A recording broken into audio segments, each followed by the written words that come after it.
Hello दोस्तों, कैसे हैं आप। उम्मीद है आप सब खैरियत से होंगे।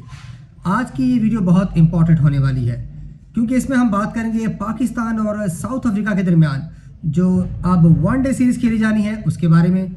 और इसके अलावा आज इमर्जिंग जो एशिया कप होना है उसकी टीम का स्क्वाड भी सामने आया है, तो उस बारे में भी हम बात करेंगे।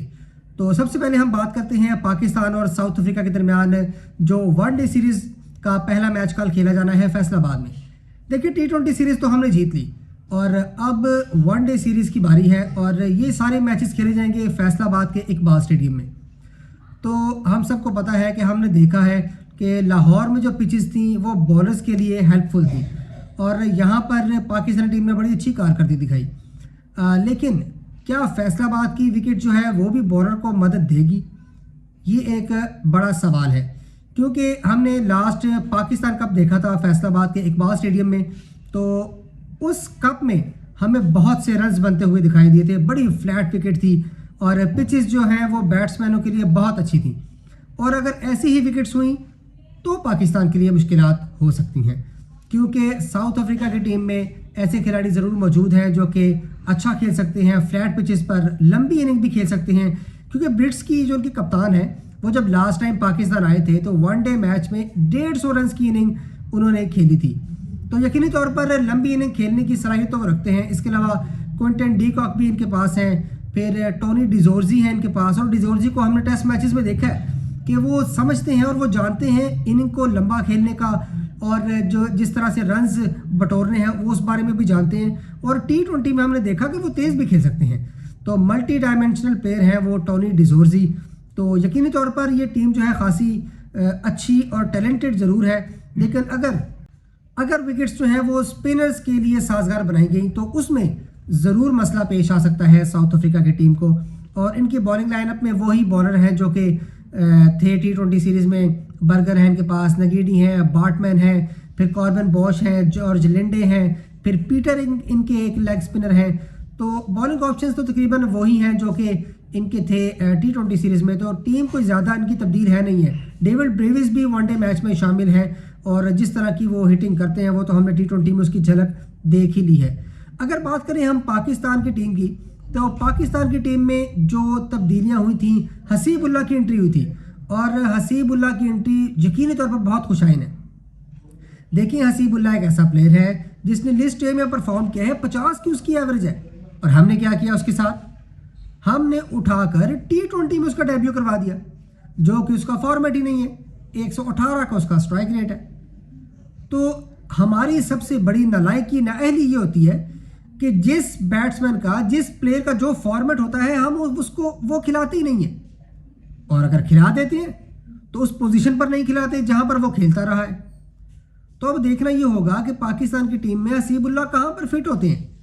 देखा जाए तो इस वक्त 3 ओपनर्स स्क्वाड के अंदर हैं, एक है साइम अयूब, फ़खर जमान और तीसरे हसीबुल्ला।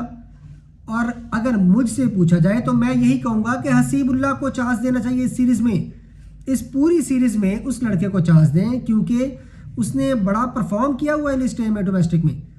और आप फ़खर जमान की जगह हसीबुल्ला से ओपन करवाएं, साथ खेलेगा साइम अयूब, क्योंकि साइम हमें बॉलिंग भी करके देता है और जैसा कि हमने सेकंड T20 में उनकी बैटिंग देखी है, यकीनी तौर पर गेंद उनके बल्ले पे आना शुरू हो गया है और अगर यही फॉर्म वो आगे चलती रहती है तो पाकिस्तान के लिए बड़ा फ़ायदेमंद है। तो साइम अयूब के साथ हसीबुल्ला से ओपन करवाना चाहिए।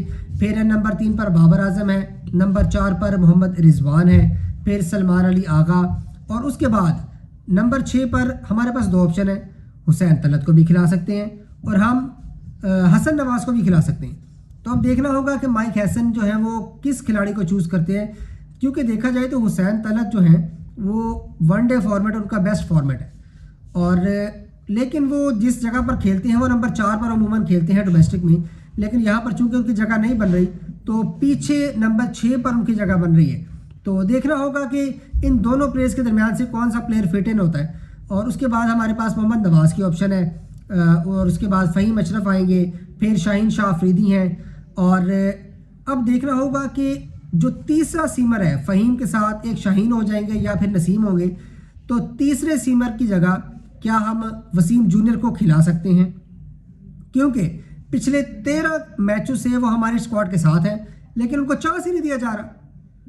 जो लास्ट वो पाकिस्तान से खेले थे बड़ा टूर्नामेंट वर्ल्ड कप, उसमें वो बड़ा अच्छा परफॉर्म किया था उन्होंने, पाकिस्तान के बेस्ट बॉलर्स में से एक थे वो।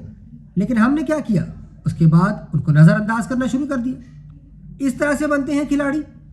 तो वसीम जूनियर को ज़रूर चांस देना चाहिए। हारिस रऊफ को भी बाहर बिठाएं, आप वसीम जूनियर के साथ जाएं, क्योंकि अब वनडे का रूल चेंज हो गया है।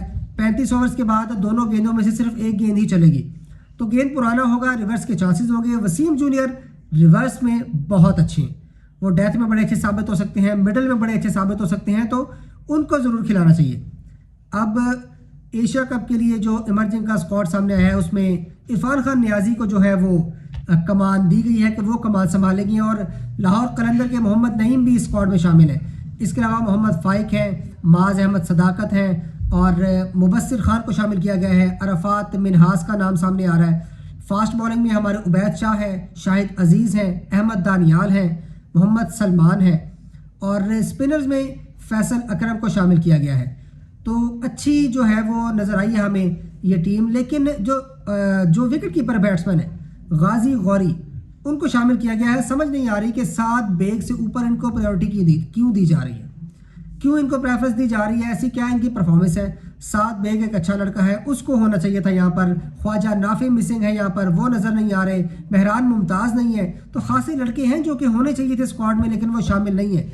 लेकिन अब ये स्क्वाड अनाउंस कर दिया गया है। मुबस्सिर खान को भी रखा गया है। देखिए मुबस्सिर खान का जो सही फॉर्मेट है वो लिस्ट ए जिस तरह परफॉर्म करते रहे हैं, वनडे फॉर्मेट उनका बेस्ट बनता है। T20 में वो उस तरह से खुलकर सामने नहीं आए, तो देखना होगा कि कैसा खेलता है पाकिस्तान इमर्जिंग एशिया कप में, क्योंकि इंडिया भी अपनी टीम अच्छी तगड़ी उतारेगा, उनके लड़के भी अच्छे हैं। तो वहाँ पर हमारी बॉलिंग लाइन जो है वो टेस्ट हो सकती है। शाहिद अजीज़, उबैद शाह, अहमद दानियाल, मोहम्मद सलमान। तो उम्मीद है कि पाकिस्तान की टीम अच्छा परफॉर्म करेगी, और ये जो यंग लड़के हैं, ये वही लड़के हैं जो कि पाकिस्तान का फ्यूचर है, और उम्मीद करते हैं कि ये लड़के अच्छा परफॉर्म करके पाकिस्तान को ये टूर्नामेंट ज़रूर जितवाएंगे।